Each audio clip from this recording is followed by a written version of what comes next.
Hi friends, dancing செப் அண்ணா கடையிலேருந்து பார்த்தீங்கன்னா கோயம்புத்தூர்லேருந்து பிரியாணி வாங்கிட்டு வந்து 3 பேர்லேருந்து 4 பேர் சாப்பிட்ற மாதிரி ஒரு பக்கெட் பிரியாணி வாங்கிட்டு வந்தேன். பட் குவான்டிட்டி பார்த்தீங்கன்னா 4 பேரோட தட்டில் போட்டதுக்கப்புறமே இன்னும் வந்து ஒரு ஆள் சாப்பிட்ற அளவுக்கு நல்ல ஒரு குவான்டிட்டியாக கொடுத்துருக்காங்க.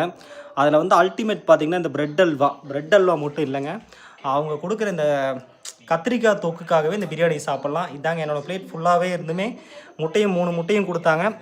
நல்ல ஒரு குவான்டிட்டியாகவும் இருக்குது. போனீங்கன்னா ட்ரை பண்ணி பாருங்கள். செம டேஸ்ட்டாக இருக்குது. Ultimate biryani.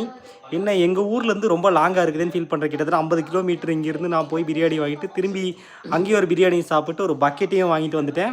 Biryani ultimate taste. முடிஞ்சால் கோயம்புத்தூரில் போய் தொட்டிப்பாளையத்தில் இருக்கிற செஃபிங் டான்சிங் செப்பண்ணா கடையில் போய்ட்டு சாப்பிட்டு பாருங்கள் மக்களே. பிடிச்சிருந்தா லைக் பண்ணுங்கள். ஆல்ரெடி சாப்பிட்ருந்தீங்கன்னா நம்ம யூடியூப் சேனல் சப்ஸ்கிரைப் பண்ணிட்டு அப்படியே கீழே ஒரு கமெண்ட் பண்ணிடுங்க.